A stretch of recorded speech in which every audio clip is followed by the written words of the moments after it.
is a manifestation of the support of the government. This development carries a price point for almost all segments of the housing market. And these houses, I gather, are coming in the region of about 10 million to 11, which is fairly good. You're watching Jamaica House Weekly. I'm Anthony Morgan.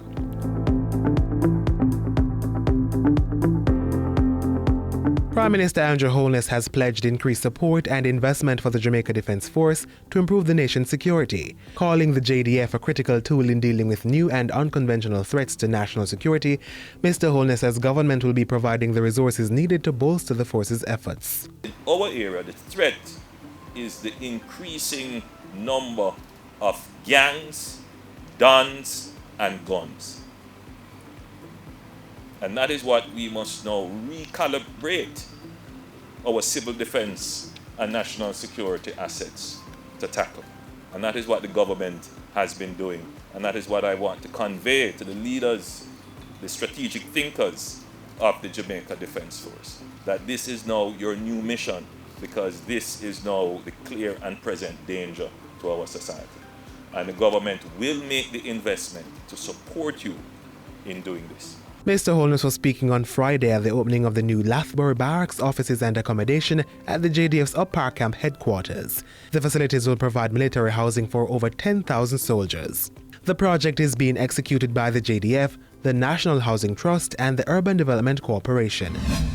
Early in the week, Prime Minister Andrew Holness turned his attention to housing for tourism workers in St. James. On Wednesday, the Housing Agency of Jamaica signed a joint venture agreement with Chinese company Hainan Fifth Construction Group. The project will see to the construction of 754 housing units at Rhine Park in the parish. A one-bedroom apartment will cost $7.9 million, two bedrooms will go for $12.3 million, and single-family homes are set at $12.4 million. Two-bedroom townhouses, meanwhile, are priced at $14.5 million, while three-bedroom townhouses can be purchased at a cost of $18.5 million. Mr. Holness used the contract signing to encourage more local developers to partner with the government in delivering housing solutions. According to the Prime Minister, the Rhine Park development, which was once thought to be infeasible, can be used as an example for local developers to innovate. We have to analyze what technology, what different analysis, what different building strategies are going to be used that makes the project now sustainable, and how we can transpose that through a learning experience to our local contractors. Wednesday also saw the Prime Minister lauding developers who have taken up the National Housing Trust's Guaranteed Purchase Program. The latest agreement will see local developer West Indies Home Contractors Limited building 1,200 two-bedroom homes at Silverson Estates in Innswood, St. Catherine. Once the houses are built, the NHT will purchase all or an agreed number of the homes to supply to its contributors.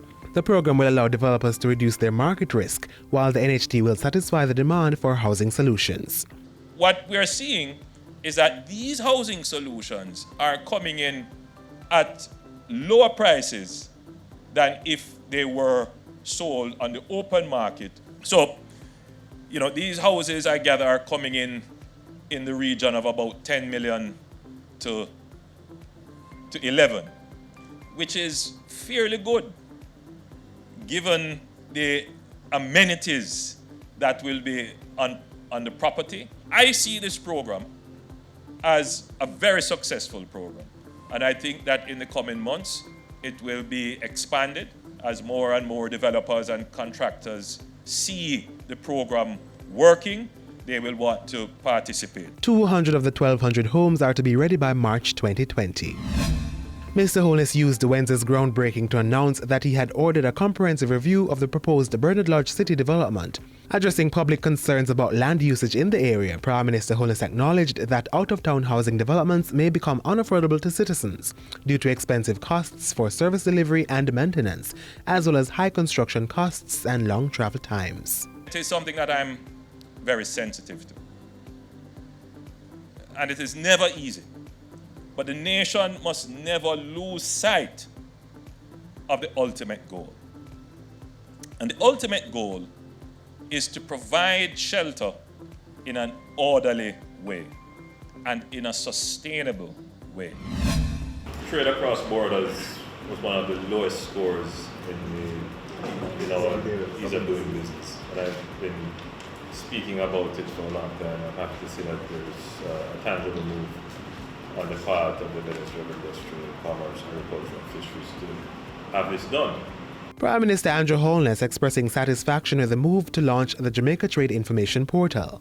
With this portal, Jamaica will have a single authoritative trade information source for businesses to easily access information they need at any time.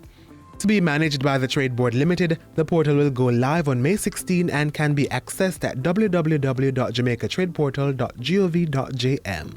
On Friday, Mr. Holness received a brief from the implementation team. He said he expected the portal to significantly improve the ease of doing business in the country while creating an environment that facilitates greater trading opportunities. And that's how we close out Jamaica House Weekly. Be sure to join us next time for more news stories coming out of the Office of the Prime Minister.